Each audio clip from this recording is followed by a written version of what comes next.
I recently handed over a massive six-figure amount for the world-ranking 137th passport, and most people would wonder why a person with a United States birthright would ever choose a nation with such a weak travel document for any price at all.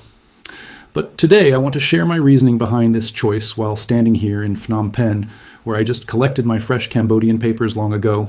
Nobody cared for the citizenship, and many still do not see why it matters, but I am here to explain the hidden value of this move. My name is Andrew Henderson, and I am the creator of Nomad Capitalist, where we have spent a decade assisting high-level entrepreneurs and families with legal tax reduction and international residencies. We focus on obtaining multiple passports and protecting wealth across the globe through diversification strategies that actually work. You can visit our website to join our client list and see how we help people change their lives forever. My personal strategy has shifted toward collecting a full stack of different citizenships, because I anticipate more unpredictable global crises like the pandemic we saw recently. Having several places to live and multiple ways to identify yourself is becoming essential in a world that is shifting toward the global south and a multipolar power structure. I want the ability to invest as a local in nations that are moving in a positive direction, so the limited travel power of the Cambodian passport does not bother me one bit. Many people in the migration industry focus way too much on how many countries a person can visit without a visa, which is a very narrow way to look at things. Years ago, I launched our own index that ranks travel documents based on several vital factors, instead of just counting border crossings. The Nomad Passport Index was the first of its kind to look past simple travel perks, because we serve clients who already have Western passports that cover most of the globe. If you are like me and gave up your American citizenship, then relying only on a Cambodian passport would certainly make your life much more difficult, because you would need visas for Europe and the United Kingdom. However, the goal is to have a collection of documents where others fill in the travel gaps. While this one provides geopolitical security, I believe too many people judge the worth of a nationality based solely on where they can fly for a holiday. This narrow mindset is often pushed by people who live in those countries and wish they had more opportunities to leave for the West. I remember hosting a gathering at my house where a guest from Nicaragua told me he thought his passport was garbage because he needed a visa for the United States. He completely ignored the fact that he could visit almost all of South America and the United Kingdom and the entire Schengen zone in Europe without any trouble. He could even relocate to Spain and get a tax break while working toward quick citizenship there because of his Latino heritage. We have helped people do exactly that in Spain, and the options are truly incredible. This man was blinded by the one thing he could not do easily, and he failed to see the massive advantages he already held in his hand. I am certain you could find many citizens in Cambodia who dream of studying in America or Europe and feel restricted by their current situation. The wealthy individuals from these regions might come to us seeking a second passport to unlock more global travel.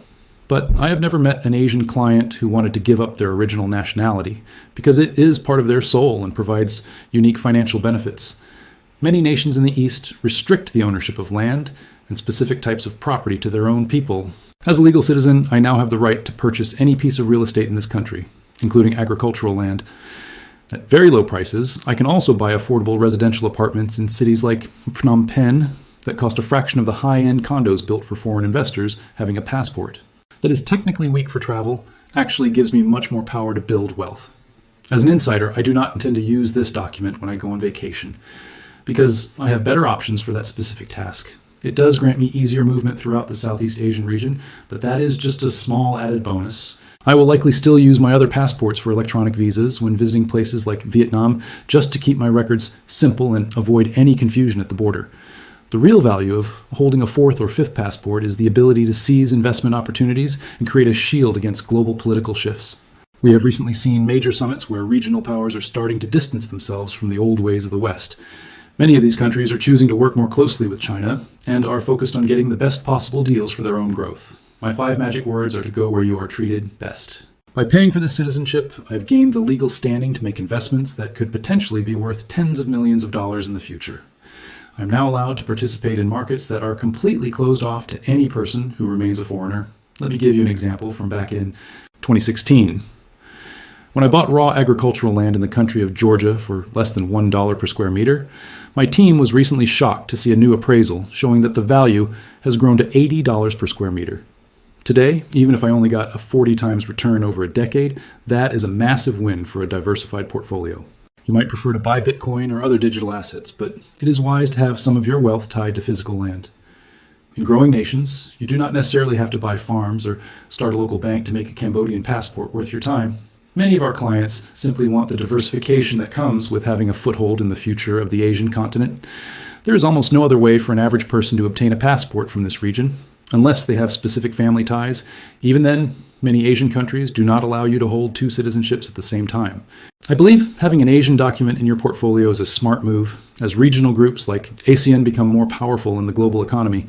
I'm currently talking to my staff about helping more clients follow my lead by looking into opportunities in Africa as well for a donation of around $90,000. You can obtain citizenship in Sao Tome and Principe, which opens doors to the Lusophone world. This also gives you a starting point in the massive African Union market, which is expected to see incredible growth and integration. Over the next 10 years, we will likely see a future where citizens of one African nation can invest and move across the continent with ease.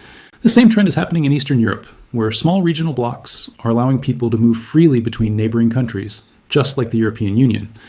I think there is a strong possibility that a Cambodian citizen will eventually be able to live in Malaysia or Singapore without needing a complex residence permit. For me, this is a long-term call option on the future of regional cooperation and investment rights for locals, while it is already easy to get a residency permit in Southeast Asia.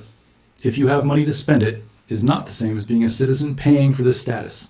Now ensures I have these rights for my entire life and can even pass them down to my children. If I were to have a child today, I would honestly prefer for them to be a citizen of Mexico rather than a citizen of the United States because of the future opportunities. In 18 years, I believe there will be fewer heavy regulations and more flexibility for a wealthy person holding a Mexican passport. I realize that many people would still choose the American dream, but those individuals are likely not the ones watching this channel for international advice. You have to understand that the value of being a global citizen is changing, and I think the worth of Cambodian papers will skyrocket in the coming decades. We have already seen this happen in other parts of the world. Just look at how the quality of passports in Eastern Europe and Latin America has improved dramatically over the last 15 years. Russia nearly doubled its visa-free travel count despite having a very complicated relationship with the Western world. Colombia used to have a very difficult history and a terrible passport that could barely get you anywhere 10 years ago. Today, Colombian citizens can travel freely through the Schengen zone and have much more flexibility within South America. Even though they lost access to the United Kingdom recently, the overall quality of their document has improved significantly, and the average border agent treats them with respect. I believe Asia is the next region to see this kind of rapid improvement in the status of its travel documents. I am not saying it will happen by tomorrow, but the Global South is definitely opening up more to its neighbors. Cambodia already has visa-free deals with a few countries in South America, which is quite rare for a passport in its current ranking. It is also very easy for almost anyone to visit Cambodia using a simple online business visa, which shows their open attitude toward the world. I expect more nations to start offering reciprocal travel deals to Southeast Asian citizens as their economies continue to grow.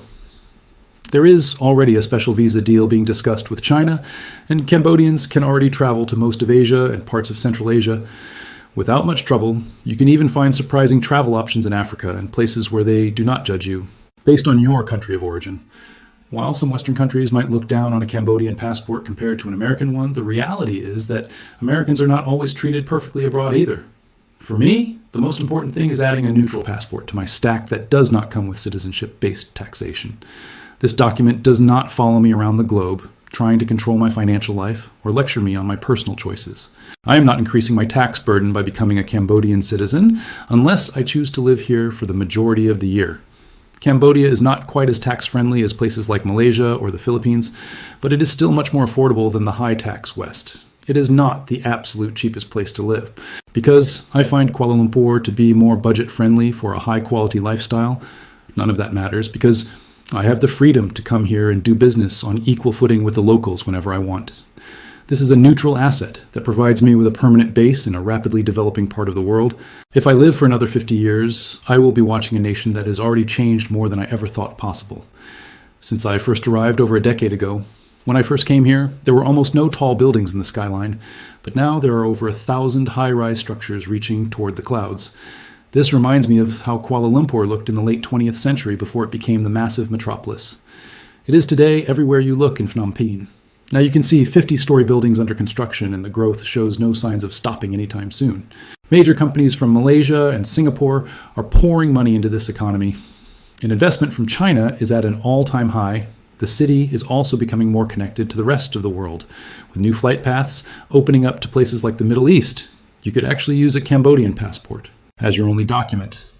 If you intended to spend your life exclusively within the Asian region, other nations here are not going to deny you a residence permit just because of your nationality, especially if you have Western roots. I once had a client who was eligible for an Asian passport through his mother, but he was hesitant to take it. We are living in a time of black swan events, and you need a full stack of options to truly protect your freedom and your wealth. No other company has the level of connections and global vendors that we have built over years of hard work and travel. I have spent a lot of time fighting for results and learning the hard lessons so that our clients do not have to go through the same struggles. We know which combinations of residencies and citizenships work best together to create a seamless international life. You should visit our website today to start building your own personalized plan for the future. Our team can help you create a tax plan that allows you to leave your home country and protect your assets in safe havens around the world. Even the big banks in places like Singapore are often more comfortable dealing with a Cambodian citizen than an American or a Brit. Right now, I recently spoke with a banker who confirmed they are looking closely at every passport, but they welcome clean clients with transparent funds, no matter where they are from. I want to help you follow the path I've taken toward multiple citizenships and lower taxes, so you can thrive in the Global South. Please subscribe to our channel for more future updates on global citizenship, and hit the like button if you enjoyed this video today. We would love to hear your thoughts in the comments section, so please tell us what you think about stacking passports and which countries are on your list for the next year. Thank you for watching, and we look forward to helping you go where you are treated best as you build your international legacy and protect your family wealth for the generations to come.